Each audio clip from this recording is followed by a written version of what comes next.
Welcome back, baseball fans, and welcome to another episode of the Vegas 9 Ball. We're trucking towards the end of 2025 here, and hope you're all having a good Christmas, and all have a happy and safe New Year. But without further ado, let's get to the Vegas 9 Ball, coming to you from Las Vegas, Nevada. First card for the Vegas 9 Ball today is Al Hrabosky, and the Mad Hungarian. You can see him here going into the windup. Here against the wall next to the dugout. And of course, Hrabosky had to throw the temper tantrum when he came in the game, get himself psyched up, pound his glove real hard, puff out his cheeks, really try to get himself fired up and try to intimidate the other team. And they called him the Mad Hungarian. And he had several good seasons as a bullpen guy for the Cardinals and later on the Braves. And I always enjoyed his antics. And now he's an announcer for the Cardinals, and he does a pretty good job for them. But this is a nice looking two-tone card, the pink and purple, for the Cardinals. And Al Hrabosky, the Mad Hungarian, we'll put him on the stand. Next card is Bob Sykes. Here he is at Wrigley Field. You see him in front of the ivy. Just a nice looking card. He's looking good in that Cardinals snap-up jacket. Remember, the snaps were big in the 1980s, early 90s, as opposed to the zipper. And that's a nice looking card of Bob Sykes. And he was traded actually for Willie McGee. I guess Willie McGee was one of those guys that the Yankees were going to lose if they didn't trade him. I guess they had other guys they wanted to protect ahead of McGee. And they traded him for Bob Sykes, who was kind of a middle reliever, a guy with a lot of potential, but had never had that much success in the big leagues for the Tigers and then the Cardinals. And he was traded to the Yankees for Willie McGee, who, of course, won 2 batting titles and was great for the Cardinals. And Bob Sykes never played a game, I think, for the Yankees. He never got back to the big leagues after that trade. And, so big steal for the Cardinals there. Bob Sykes for the Willie E.T. McGee. Next card is a guy, one of the guys who facilitated that trade, the White Rat, Whitey Herzog. Here he is also in the button-up Cardinals jacket, or the snap-up, I should say. And Whitey Herzog, several great years as a manager for the Royals, and then he'd move over to the Cardinals. And big part of those early 1980 Cardinals teams. And of course, he was big in acquiring Ozzie Smith and that trade for Gary Templeton after he pulled Templeton off the field when he flipped the crowd the bird there in St. Louis. So I always enjoyed the White Rat. Very competitive, a very good baseball guy, and he's looking sharp here in that Cardinal snap-up jacket with Fred Bird swinging the bat. Whitey Herzog. Next card is a Rich Murray, and he's a right-handed first baseman. Probably don't know a whole lot about him, but he's actually Eddie Murray's brother. And unlike Eddie Murray was a switch hitter, he just batted right-handed. And of course, him and his brother are among the tops in brother home runs. I think they're second behind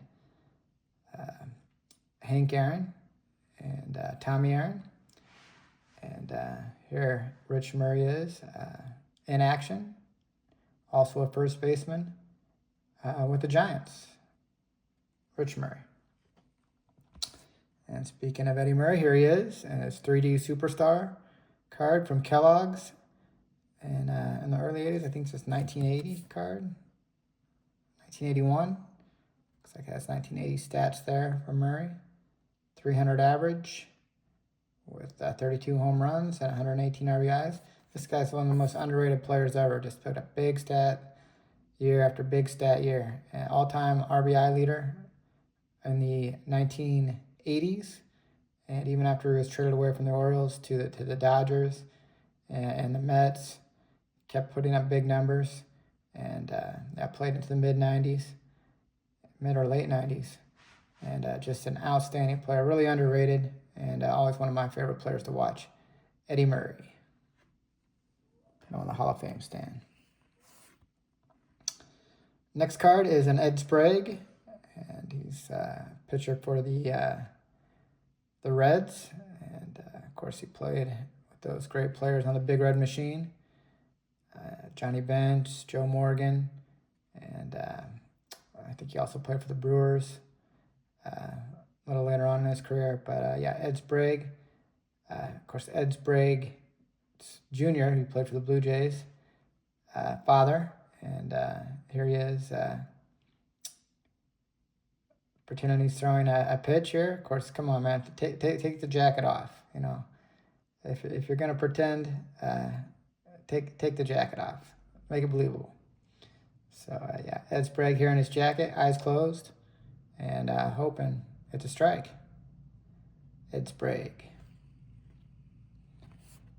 Next guy is a Tom Bergmeyer, and you see Tom did it right. You see his jacket is there. He took it off and he threw it on the ground right behind him, in between his legs there. And so he's much more believable here with his pitch. And yeah, Tom Bergmeyer, kind of a closer, bullpen guy. I think he closed some seasons for the Royals, and I think the Red Sox later on in his career, and maybe the Twins as well. And let's look at his stats from that year. 1971 Kansas City. Looks like 1.74 ERA and a 9-7 record, I believe. So Tom led the Royal staff in the third best ERA in the AL in 1971. So good pitcher, pitched for a long time in the big leagues. I think he started in the 60s and would finish in the mid 80s for the A's, I believe. And yeah, relief pitcher. And it looks like, what is that in the background? Looks like kind of like the Luxor Hotel. And yeah, the pyramid in the background there. Not sure what that is. Must be some type of mountain, but it looks very symmetrical. Almost like Egypt. And so we'll put Tom Bergmeyer on the stand for the pyramid that kind of looks like the Luxor Hotel here in Las Vegas, the one that beams the light straight up to the sky. And big hotel here in Las Vegas, the Luxor. Next card is Ed Sprague Jr. And Ed Sprague, of course, Ed Sprague's son.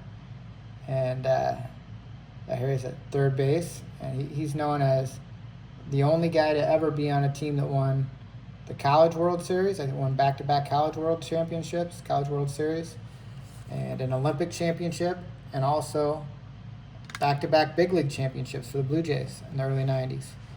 And played a great third base, and he would have several seasons. I think he had over 30 home runs at least one season, and drove in over 100 runs, I think, in that season as well. And yeah, good third baseman, and had a good bat. I think later on in his career, he kind of bounced around. I remember him on the Pirates. I think he had a good year with them. And he's one of the guys that actually was honest in this. He admitted to using performance-enhancing drugs, and also to using cork bat in games. So one of the few guys that will admit to that. Of course, he doesn't have a Hall of Fame induction to worry about, but yeah, he admitted to using performance-enhancing drugs and using the cork bat.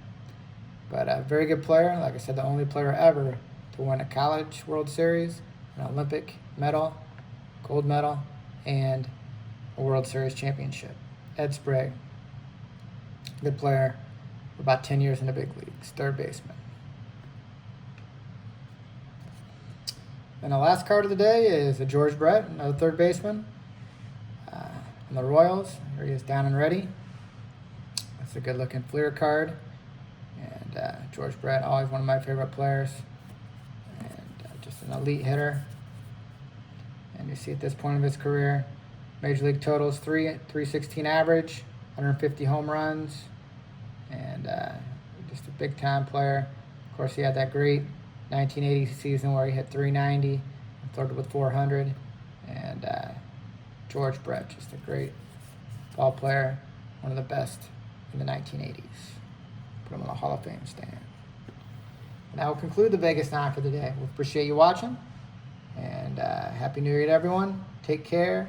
And God bless.